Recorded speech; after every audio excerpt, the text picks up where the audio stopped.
Je suis enfin de retour dans les parcs d'attractions et vous pouvez pas savoir à quel point je suis heureux aujourd'hui. Quelle est la capitale?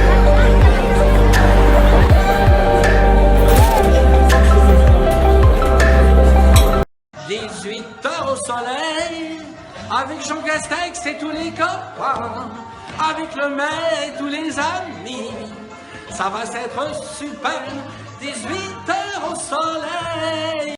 C'est joyeux, mais le virus circule encore beaucoup dans le pays, donc il va continuer à y avoir des morts. Je trouve ça catastrophique. Ça n'est pas à la population de trouver la solution, c'est aux autorités. Si on arrive à bien s'organiser collectivement, à continuer de vacciner, à tenir une discipline collective de citoyennes et de citoyens, il n'y a pas de raison qu'on ne puisse pas continuer à avancer. Voilà. Aveuglé par son sentiment de supériorité, OSS 117 perd le sens des réalités.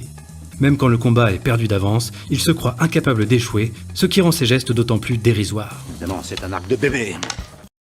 L'implacable vérité, mon fils, c'est que certaines personnes doivent mourir si l'on veut que le système perdure.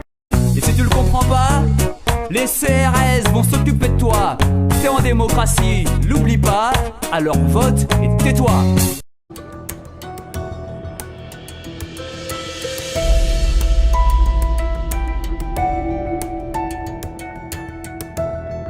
Un peu plus fort! Est-ce que vous avez la haine aujourd'hui? On s'attaque à un policier, à un gendarme, un pompier ou un maire, il y aura une peine de prison automatique minimum d'1 an, non aménageable. Pourtant, le scandale n'est pas dans les acquittements prononcés, mais bien dans la façon dont l'enquête a été menée. Des éléments à décharge ont été tronqués par les enquêteurs, comme le révèlent des vidéos et retranscriptions d'auditions obtenues par Mediapart. Selon vous, cette anecdote est-elle vraie ou fausse? Je pense qu'elle est fausse. Monsieur le Président, j'ai l'honneur de vous annoncer qu'elle est totalement vraie. Oh merde, que tout est vrai. Mais je reste convaincu que lui, il n'a pas participé.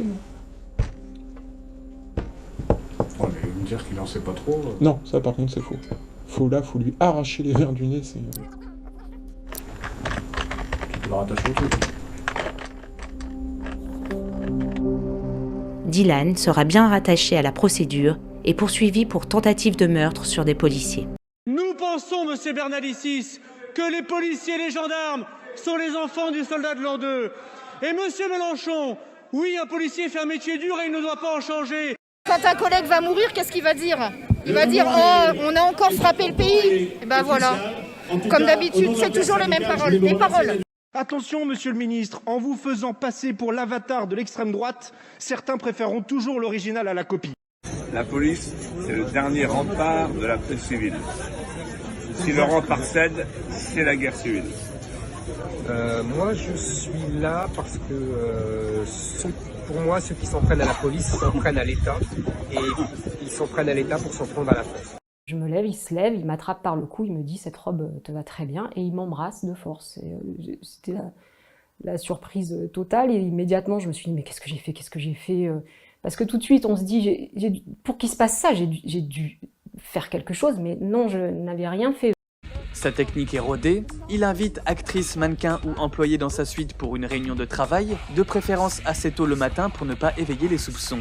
Il lui ouvre en peignoir et après quelques échanges anodins, fait des propositions sexuelles, déploie ses arguments. Un rôle, une mise en contact, une augmentation.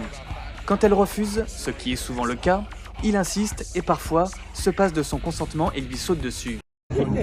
Allez, ça va mon petit? T'es trop bon. Détends, ma chérie. L'humoriste a dévoilé la photo sur ses réseaux sociaux, mais les internautes n'ont pas apprécié. J'ai 19 ans, je vais bientôt voter.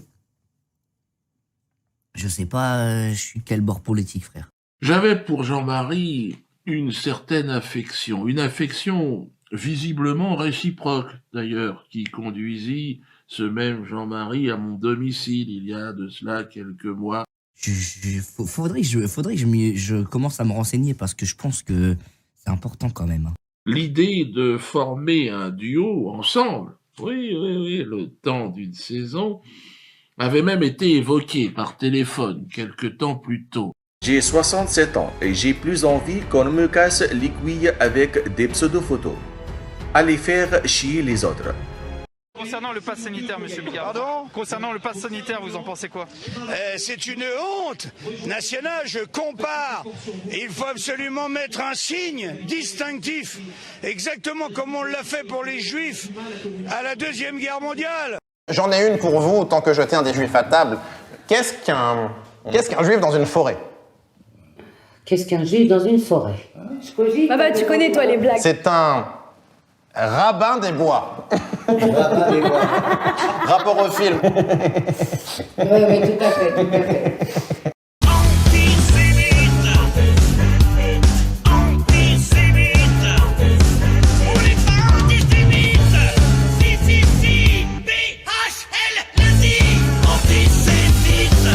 Mais au-delà des questions de récupération politique, il est possible en toute bonne foi de passer à côté d'une blague en prenant au sérieux des propos qui se veulent ironiques. Sur internet, on tombe alors dans la team premier degré.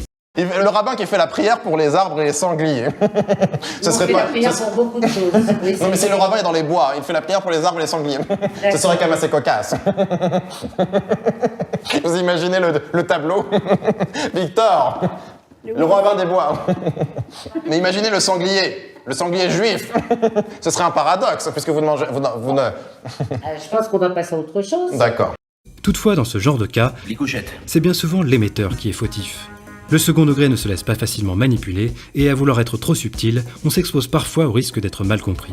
Ce n'est pas être antisémite que d'avoir des couilles et une bite, de refuser de faire une pipe à toute une bande d'hypocrites. C'est vous qui n'avez aucune limite, vous croyez être nos élites. Il ne vous reste que peu de temps, c'est la fin des rois de l'Occident.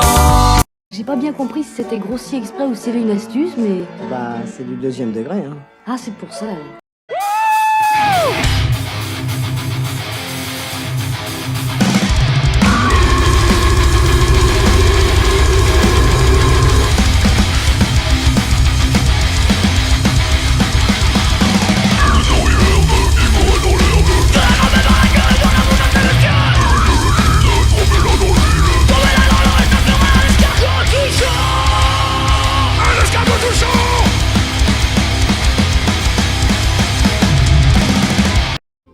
Ça fait des années que j'essaie un peu de parler du monde avec la pop culture.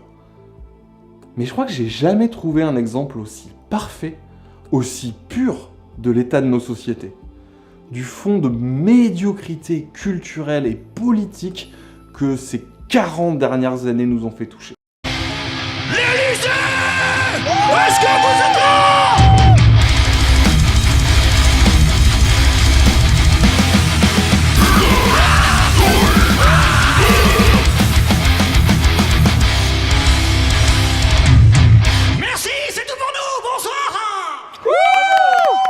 Souscrivez à l'abonnement évidemment.